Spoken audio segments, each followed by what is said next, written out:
Здравейте, аз се казвам Георги.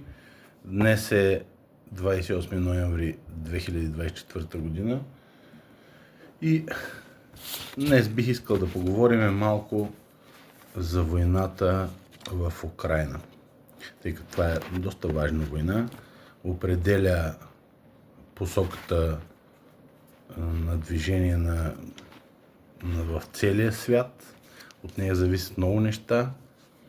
И като прокси война между Русия и Щатите може да стигне и до ядрен конфликт.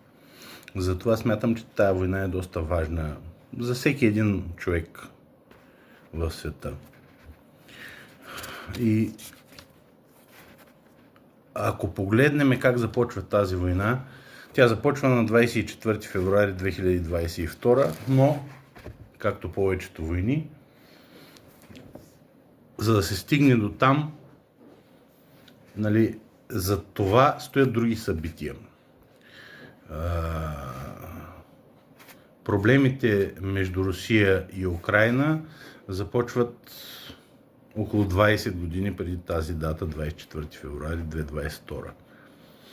И те започват с това, че американците започват да се намесват в политиката на Украйна. И това започва още 2004 година. Идеята на американците е ясна.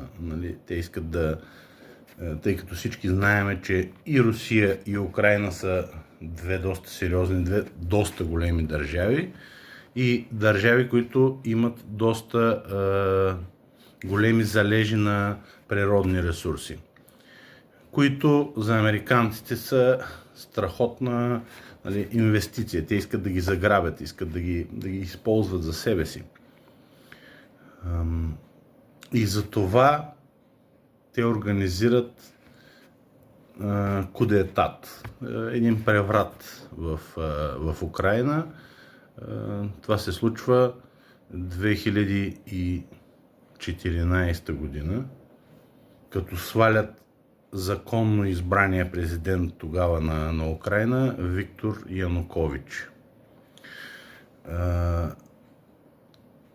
Ние даже може и да кажем кои са хората, участвали от американска страна. Разбира се, не всички хора, които са участвали от американска страна, но имаме вече имена, които със сигурност знаеме, може да се потвърди, че са участвали в този преврат срещу законно избрания президент на Украйна.